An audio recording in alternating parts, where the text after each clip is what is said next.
ان کے بارے میں لکھا ہے کہ آپ نے 25 سال تک تقریباً بازار سے بکری کا گوشت لے کر نہیں کھایا.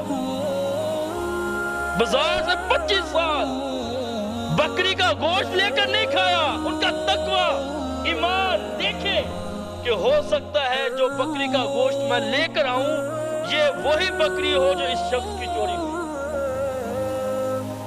فرمایا حلال بھی واضح ہے حرام بھی واضح ہے.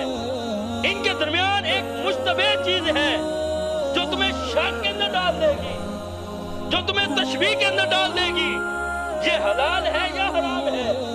فرمایا اگر تم اس چیز کے اندر پڑ گئے تم نے اپنا ایمان بھی برباد کر دیا, اپنی روزی بھی برباد کر دی اور اپنی عزت کو بھی برباد کر دیا. اور فرمایا اگر تو اس چیز سے وہ چیز جو تیرے دل کے اندر کھٹکتی ہے کہ دماغ تو ہلاتی ہے تجھے پریشان کر دیتی ہے, فرمایا اس چیز کو چھوڑ دے کیونکہ وہ مشتبہ چیز ہے. ہو سکتا ہے کہ وہ حلال ہو یا حرام, وہ تمہارے ایمان کو جو ہے وہ تباہ و برباد کر دے گی. اس لیے رب عز و جل نے فرمایا یا ایھا الذین آمنوا ادلکم علی تجارۃ تنجیکم من عذاب علیم. فرمایا میں تمہیں اے ایمان والو ایسی تجارت کے بارے میں نہ بتاؤں, وہ تجارت جو تمہیں دردناک عذاب سے بچا لے, وہ تجارت جو تمہیں دردناک عذاب سے بچا لے. اب وہ تجارت کون سی ہے؟ معذرت کے ساتھ وہ تجارت جو آج ہم کر رہی ہیں. رب عز و جل ہمیں اس تجارت سے بچانا چاہتا ہے, اس دردناک عذاب سے بچانا چاہتا ہے جو دردناک عذاب اتنا دردناک ہے. قیامت والے دن سب سے ہلکا عذاب جس کو دیا جائے گا نا اس کے پاؤں میں آگ کی جوتی پہنا دی جائے گی, اور اس جوتی کی جو عذاب دردناک ہوگا اس اتنا ہوگا کہ اس کا دماغ اس طرح کھول رہا ہوگا جس طرح ہنڈیا کے اندر پانی ڈال کر آگ کے اندر رکھا جاتا ہے وہ ابل رہا ہوگا. رب عز و جل فرماتے میں اس دردناک عذاب سے تمہیں بچانا چاہتا ہوں. اب میں تمہیں بتاتا ہوں وہ تجارت کون سی ہے. رب عز و جل فرماتا ہے سورہ جمعہ کی آخری آیات پڑھ کر دیکھیں. رب عز و جل نے فرما دیا ہے اے ایمان والو جب تم نماز ادا کر لو تو پھر کیا کرو, تم منتشر ہو جاؤ, پھیل جاؤ اور رب عز و جل کا فضل جو ہے وہ تلاش کرنا شروع کرو. اب رب کا فضل کیا ہے؟ رب کا فضل تجارت ہے جس کے بارے میں رب عز و جل نے فرمایا ہے کہ تم نماز ادا کرنے کے بعد کیا کرو, زمین میں پھیل جاؤ اور رب کا فضل تلاش کرو. اس فضل سے مراد جو ہے وہ حلال. اب یہاں پر ایک اعتراض کہ لوگ کچھ کہتے ہیں کہ ہم روزے کر رہے ہیں, مال و دولت کما رہے ہیں, یہ بھی تو عین عبادت ہے نا, یہ بھی تو عبادت ہے. اولاد کے رزق حلال کمانا عبادت ہے. بالکل حق بات ہے کہ اولاد کے لیے رزق حلال کمانا عین عبادت ہے, کہ اولاد کو حرام کے لقمے سے محفوظ رکھنا, حرام کے قریب تک نہ آنے دینا. لیکن ذرا غور کریں رب عز و جل کے پیارے حبیب صلی اللہ علیہ وسلم کا فرمان عالی شان ہے کہ جب بندہ رزق حلال کما رہا ہو اور رزق حلال کماتے کماتے وہ شریعت کا لحاظ نہ رکھے, رب کے حدود کا لحاظ نہ رکھے, وہ رزق حلال جو بندہ عبادت سمجھ کر حلال سمجھ کر کما رہا ہے وہی رزق اس کے لیے حرام ہو جاتا ہے. اب نماز کا وقت ہے, ہم عبادت سمجھ کر رزق کما رہے ہیں, اب اذان ہوئی ہے اور جو لوگ اپنے کام کاج کے اندر مشغول رہتے ہیں نماز کے لیے وقت کو کام کو نہیں چھوڑتے, میں جتنی دیر نماز کا ٹائم لگتا ہے اتنی دیر کیا رزق اس کے لیے حرام ہو جاتا ہے. اب ہم کیا کر رہے تھے, ہم تو رزق حلال کما رہے تھے, ہمیں تو یہ پتا تھا کہ ہم رزق حلال کما رہے ہیں, خون پسینے کی کمائی ہے.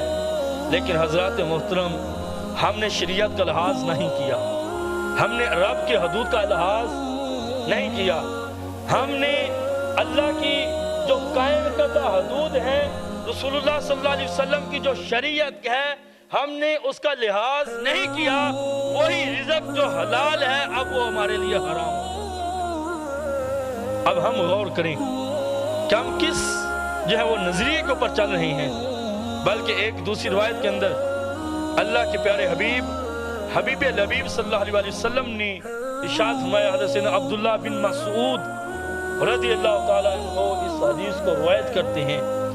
آپ فرماتے ہیں قال لا یکسب عبد مال حرام فیتصدق منہ فیقبل منہ ولا ينفق منہ فیبارک لہ فیہ ولا یترکہ خلف ظہرہ الا کان زادہ الی النار ان اللہ لا یامر السیء بالسیء۔ حضرت سیدنا عبداللہ بن مسعود رضی اللہ تعالیٰ عنہ نقل کرتے ہیں، نبی کریم صلی اللہ علیہ وسلم نے ارشاد فرمایا، کوئی بندہ حرام مال کمائے پھر اس سے خیرات کرے تو وہ قبول ہو جائے، یہ بندے کا گمان ہے، ایسا ہرگز نہیں ہوگا۔ اور نہ یہ کہ اس سے خرچ کرے تو اس میں اسے برکت ہو، اور اس حرام کو اپنے پسے مندگان کے لیے نہ چھوڑے، مگر یہ اس کا آگ کا توشہ ہو جائے گا۔ ایک شخص ہے، اس نے حرام مال کمایا، حرام مال کمانے کے بعد اس کو صدقہ کرتا ہے، خیرات کرتا ہے، ثواب کی نیت کرتا ہے، ثواب کی نیت کرتا ہے، اور یہ نیت کرتا ہے کہ اس کی وجہ سے میرے مال کے اندر برکت ہوگی، تو سرکار علیہ السلام نے فرمایا اس کی وجہ سے تمہارے مال میں برکت بھی نہیں ہوگی، اور فرمایا اگر تو یہ مال اپنے پیچھے رہنے والوں کے لیے چھوڑ جائے گا تو کل قیامت والے دن یہی مال تیرے لیے آگ کا توشہ بن جائے گا۔ حضرات محترم، ہم غور کریں، ہم مال و دولت کماتے ہوئے حلال حرام کی تمیز نہیں کرتے۔ اب دیکھ لیں، ہم سمجھتے ہیں شاید جو ہے وہ ہم رزق کما رہے ہیں، لیکن اسی رزق کے اندر جب ہم شریعت کا لحاظ نہیں کرتے، ہم حدود کا لحاظ نہیں کرتے تو وہ رزق حرام ہو جاتا ہے۔ بلکہ ایک روایت کے اندر سرکار علیہ السلام نے ارشاد فرمایا، امام اعظم ابو حنیفہ رضی اللہ تعالیٰ نے اس حدیث سے مسئلہ نکالا ہے کہ اگر کوئی بندہ حرام مال کماتا ہے، حرام مال کماتا ہے، سود کا مال کماتا ہے، اسے پتا ہے کہ یہ حرام کا مال ہے، سود کا مال ہے، اس کے باوجود بھی وہ مال ثواب کی نیت سے صدقہ کرتا ہے تو وہ بندہ دار اسلام سے خارج ہو جاتا ہے۔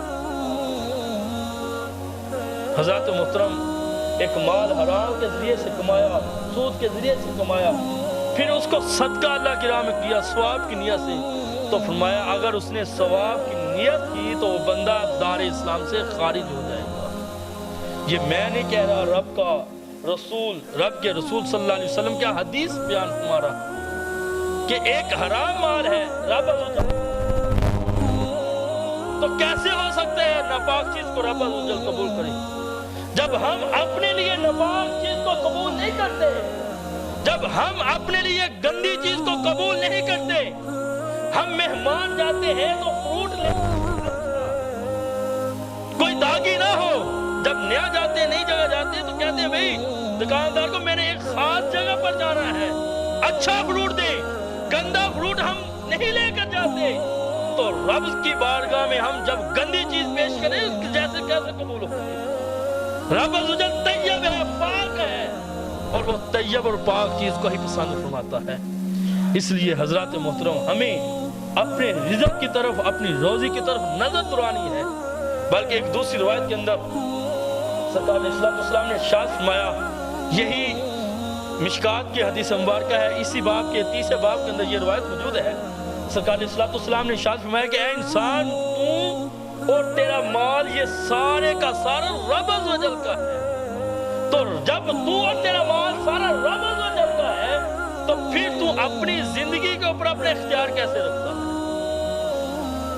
مال بھی رب کا ہے، تو بھی رب کا ہے، اب تو نے رب کے پاس جانا ہے، یہ جان تیری رب کے پاس جو ہے، تیرے پاس یہ امانت ہے رب، اب تو امانت کے اندر خیانت کر رہا ہے۔ رب عزوجل نے تجھے دنیا میں کس مقصد کے لیے بھیجا تھا؟